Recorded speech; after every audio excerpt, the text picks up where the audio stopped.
হরে কৃষ্ণ।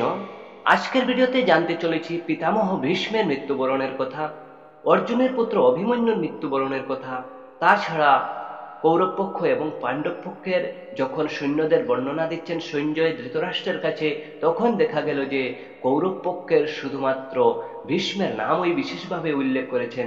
এছাড়া তিনি পাণ্ডব পক্ষের যখন বর্ণনা দিচ্ছেন তখন দেখা গেল পাণ্ডব পক্ষের রতি মহারথী সহ প্রায় 18 জনের নাম উল্লেখ করেছেন।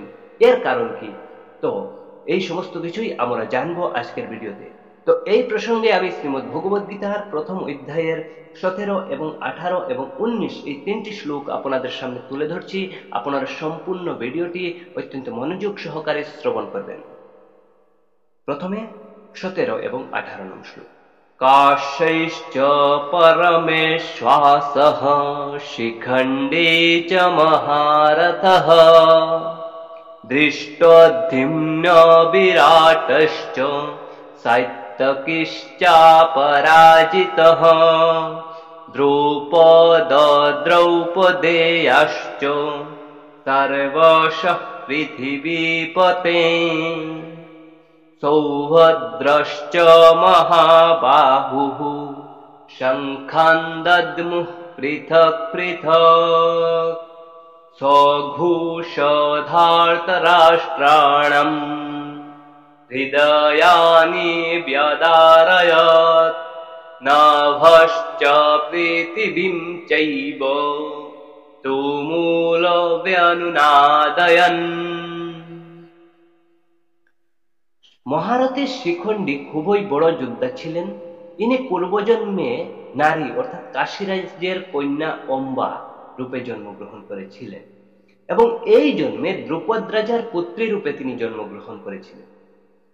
পরে এই শিখণ্ডী স্থূণাকর্ণ নামক যক্ষের কাছ থেকে পুরুষত্ব প্রাপ্ত হয়েছিলেন। ভীষ্ম এই সমস্ত তথ্যই জানতেন, তাই শিখণ্ডীকে নারী হিসাবেই তিনি দেখতেন। সেই জন্যই তিনি শিখণ্ডীর প্রতি স্মরণিক্ষেপ করতেন না। যুদ্ধকালে অর্জুন একে সামনে রেখে ভীষ্মের প্রতি স্মরণিক্ষেপ করে ভীষ্মকে ভূপাতিত করেন অর্জুন। অর্জুনের পুত্র অভিমন্যু বড় যোদ্ধা ছিলেন। যুদ্ধের সময় ইনি দ্রোণ রচিত চক্রব্যূহে প্রবেশ করে নিজ পরাক্রমে বহু বীরের প্রাণ সংহার করেন। শেষে কৌরব সেনাদের 6 জন মহারথী একে অন্যায়ভাবে ঘিরে ধরে অস্ত্রাঘাত করতে থাকে। দুঃশাসনের পুত্র তার মস্তকে গদাঘাত করলে তার মৃত্যু ঘটে।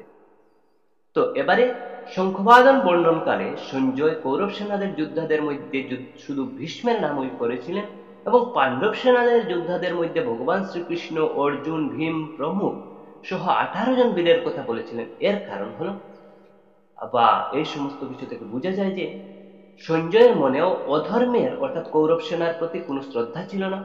এই জন্য তিনি অধর্মের পক্ষের বেশি বিবরণ দেওয়া উচিত বলে মনে করেননি, কিন্তু তার মনে ধর্মের অর্থাৎ পাণ্ডব সেনাদের প্রতি শ্রদ্ধা থাকায় এবং ভগবান শ্রীকৃষ্ণ এবং পাণ্ডবদের প্রতি শ্রদ্ধাভাব থাকায় সঞ্জয় এদের পক্ষেই বর্ণনা করাই বেশি উচিত বলে মনে করেছিলেন। তাই তাদের পক্ষের বর্ণনা করাতেই তার আনন্দ হয়েছিল। তো এবারে 19 নং শ্লোকের ব্যাখ্যা আমরা পড়ব। এর অর্থ হলো, পাণ্ডব সেনাদের শঙ্খের সেই ভয়ঙ্কর ধ্বনি পৃথিবী ও আকাশে এমন ভাবে ধ্বনিত হলো যে অন্যায়পূর্বক রাজ্য দখলকারী দুর্যোধন ও তার সহযোদ্ধাদের হৃদয় বিদীর্ণ হয়ে গেল। তো এবারে ব্যাখ্যা যদি আমরা করি তাহলে পাণ্ডব সেনাদের সেই শঙ্খধ্বনি এমন বিশাল, গম্ভীর এবং উচ্চ রবসম্পন্ন ছিল যে তাতে পৃথিবী এবং আকাশের মধ্যভাগ পর্যন্ত ভয়ঙ্কর ভাবে স্পন্দিত হয়ে উঠল। সেই ভীষণ শব্দে অন্যায়পূর্বক রাজ্য দখলকারীদের এবং তাদের সাহায্যের জন্য দণ্ডায়মান রাজাদের হৃদয় বিদীর্ণ হয়ে গেল।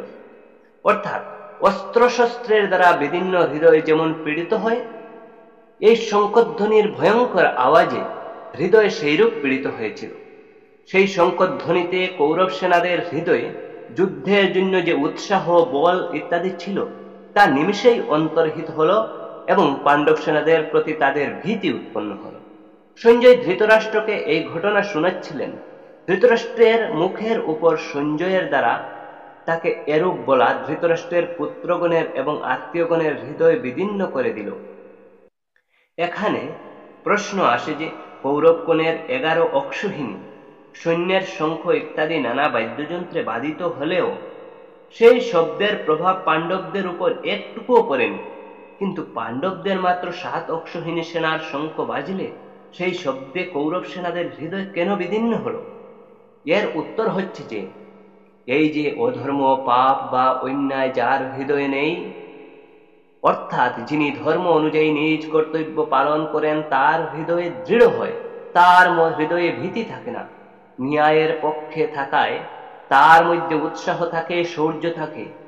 বনবাসে যাওয়ার আগেও পাণ্ডবেরা ন্যায় এবং ধর্ম অনুযায়ী রাজ্য পালন করতেন এবং বনবাসের পরেও নিয়ম অনুসারে কৌরবদের কাছে ন্যায়সঙ্গতভাবে রাজ্য ফেরত চেয়েছিলেন।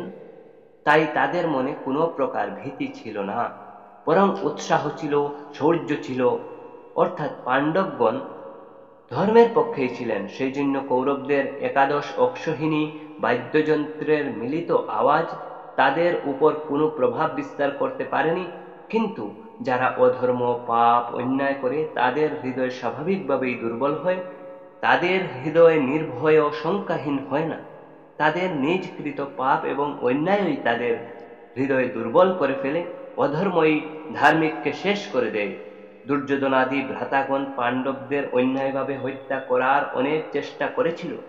ছল ছাতুড়ি দ্বারা অন্যায়ভাবে পাণ্ডবদের রাজ্য ছিনিয়ে নিয়েছে এবং তাদের বহু কষ্টও দিয়েছে। সেই জন্য তাদের হৃদয় সশস্ত্র এবং দুর্বল, সন্ত্রস্ত এবং দুর্বল হয়েছে। অর্থাৎ কৌরবগণ অধর্মের পক্ষেই ছিলেন। সেই জন্য পাণ্ডবদের মাত্র 7 অক্ষৌহিণী সৈন্যের শঙ্খধ্বনিতেই তাদের হৃদয় বিদীর্ণ হয়ে গিয়েছিল, তাদের মনে ভীতি জন্মেছিল। এই প্রসঙ্গের দ্বারা সাধকদের সাবধান থাকা উচিত যে, শরীর, বাক্য ও মনের দ্বারা যে কোনো অন্যায় এবং অধর্ম আচরণ করা হয় না। অন্যায় এবং অধর্মপূর্ণ আচরণের ফলে মানুষের হৃদয় শক্তিহীন ও দুর্বল হয়ে পড়ে, তাতে হৃদয়ে ভীতি উৎপন্ন হয়। উদাহরণ হিসাবে আরও বলা যায়, লঙ্কাধিপতি রাবণকে ত্রিলোকের সকলেই ভয় পেত, কিন্তু সেই রাবণ যখন সীতাকে হরণ করতে যাচ্ছিলেন তখন ভয় পেয়ে ইতিউতি দেখিয়েছিলেন। তাই সাধকদের অন্যায় ও অধর্মপূর্ণ ব্যবহার করা কখনো উচিত নয়। তো সবাইকে নমস্কার জানিয়ে এই ভিডিওটি এখানেই সম্পূর্ণ করলাম। এর পরবর্তী ভিডিওতে অন্য শ্লোক নিয়ে আপনাদের সামনে উপস্থিত হব। আপনারা অবশ্যই চ্যানেলটি সাবস্ক্রাইব করে রাখবেন। ধন্যবাদ সবাইকে। হরে কৃষ্ণ।